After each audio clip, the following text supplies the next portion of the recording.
안녕하세요, 여러분. 오늘은 민족 분열 통치와 국내외 항일 민족 운동의 두 번째 정리 시간이에요. 오늘은 1920년대 활약을 했었던 독립군들의 그 독립운동과 관련된 부분과 그리고 의열단과 관련된 부분을 정리하도록 하겠습니다. 오늘 정리할 교과서의 해당 페이지는요, 58쪽부터 60쪽까지 정리를 하도록 하겠습니다.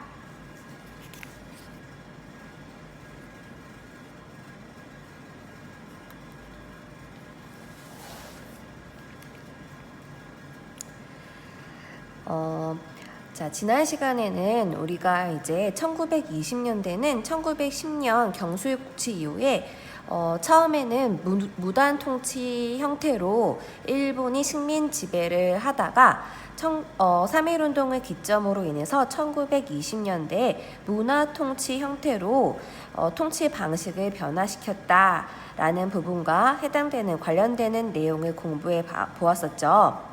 자, 오늘은 1920년대 때 일본의 식민 지배를 우리가 벗어나기 위해서 우리나라의 그 독립군들이 어떠한 과정을 치르게 되었는지를 배워보도록 하겠습니다.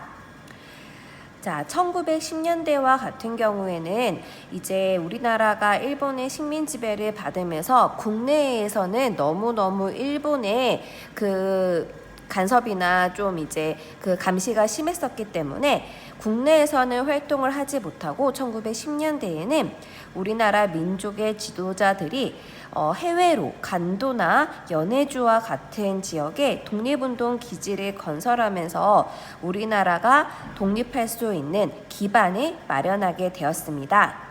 자, 지난번에 왜 이제 우리 등교 수업 때 이회영 선생님과 그 형제들의 그 도움으로 우리가 독립운동을 이제 기반을 다지는데 크게 많은 도움이 되었다라는 부분을 한번 실제로 영상을 통해서 살펴보기도 했었죠.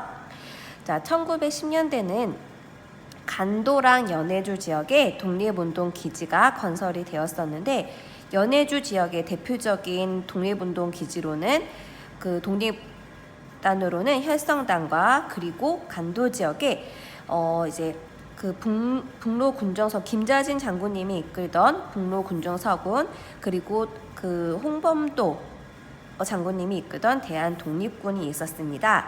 여기에서 이 대한 독립군과 같은 경우에는 봉오동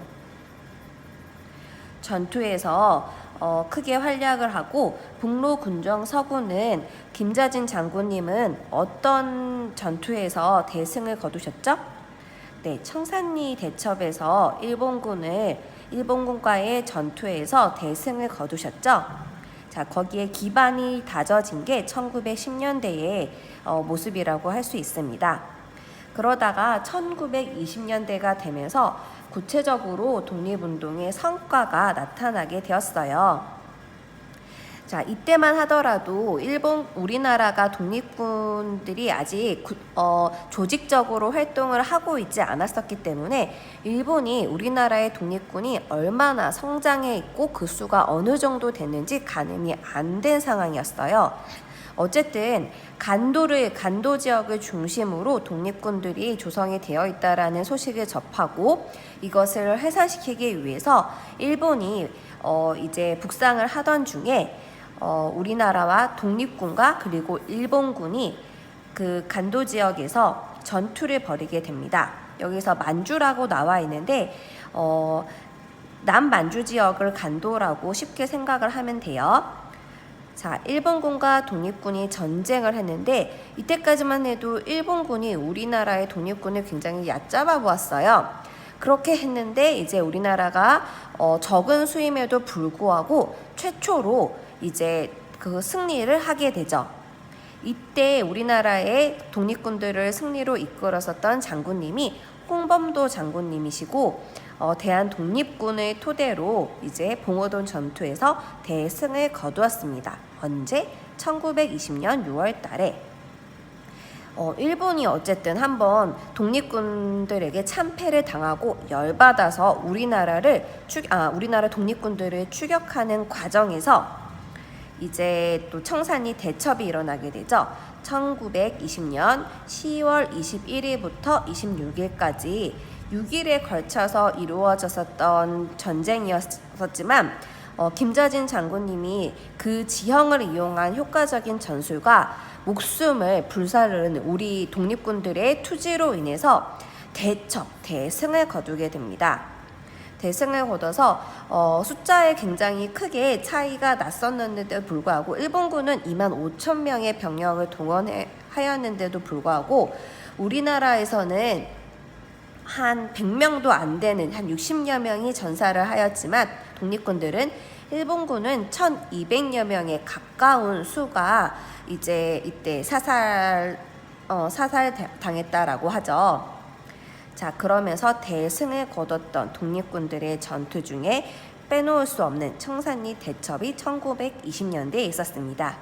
이때 대승을 이루었었던 이유는 우리가 보면 독립군들이 여러 지역에서 따로따로 활동을 하던 독립군들이 또 연합부대를 결성을 했었는데요.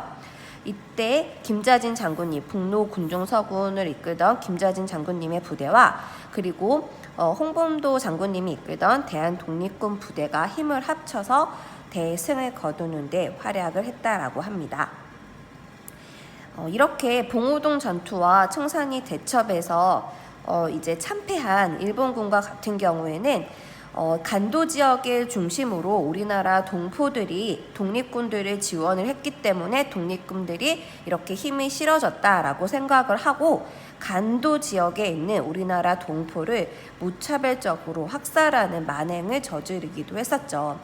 마을에 막 불을 지르고 그리고 많은 수천 명에 해당되는 간도 지역에 우리나라 그 민족들을 이제 학살을 했다라고 합니다.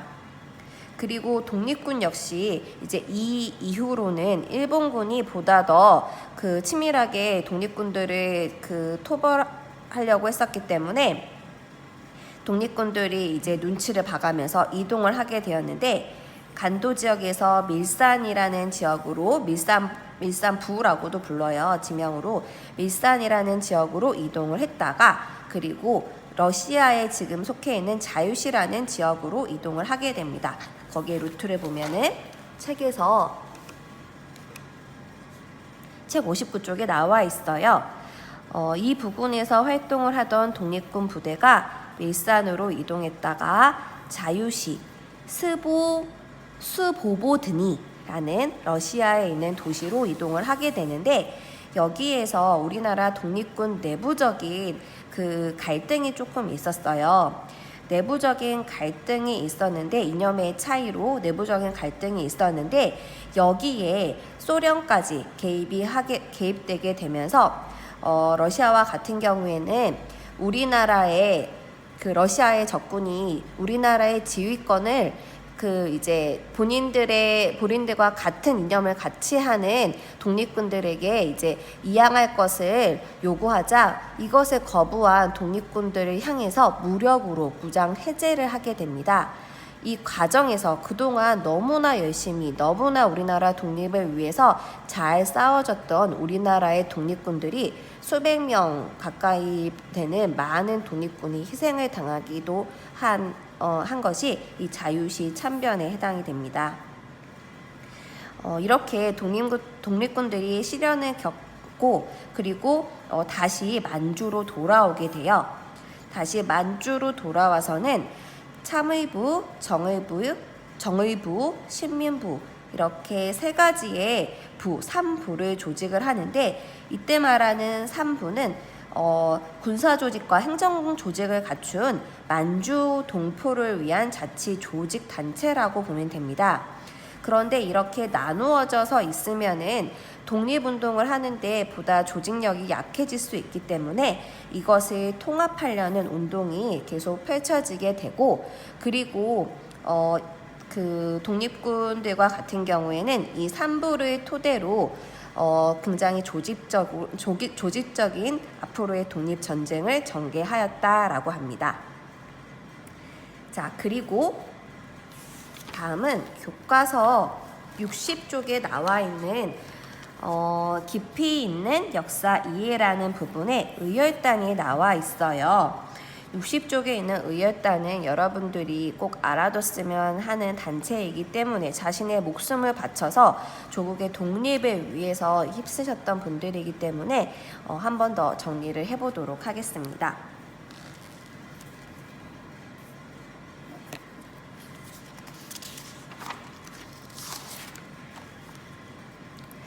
자, 의열단과 같은 경우에는 김원봉 의사와 같은 경우에도 그 이회영 선생님께서 만드신 신흥무관학교 출신이시고 앞에서 독립군들과 김자진 장군님도 신흥무관학교 출신이시죠. 이 김원봉 선생님은 실제로 일본이 김구 선생님보다도 그 현상금을 훨씬 더 많이 걸었을 정도로 일본이 굉장히 무서워했던 인물이라고 합니다. 이 김원봉 의사님과 같은 경우에는 만주 지역에서 의열단의 조직을 1919년도에 하셨는데 우리나라 국내 그리고 중국의 상하이 지역에서 의거 활동을 활발히 했던 단체가 의열단이라는 단체입니다. 이거는 쉽게 얘기하면은 그 침략에 우리나라 식민 지배를 한 그 계기가 된 국가의 원수와 그리고 그 매국노들을 암살을 하거나 그러니까 총으로 쏴서 죽이거나 또는 식민 통치 기간에 폭탄을 투하해서 파괴를 하는 그런 이제 개인 폭력 투쟁에 해당되는 과격하다라고 할 수 있는 그런 이제 단체가 의열단이었어요. 의열단이었는데 김원봉 선생님과 같은 경우에는 이제 그 민중의 직접폭력 혁명의 중요성을 강조를 하기 위해서 신채호 선생님을 찾아가서 선언문인 조선혁명 선언을 이제 작성을 부탁드리고 여기에 있는 내용들을 보면은 얼마나 우리의 독립을 위해서 이제 폭력일지라도 보다 강력한 의지가 담겨 있는지가 담겨 있는 그 조선혁명 선언을 발표를 하기도 합니다. 이 의열 단원으로 활약하셨던 대표적인 인물로는 김익상 선생님, 김상옥 선생님, 나석주 선생님께서 계세요.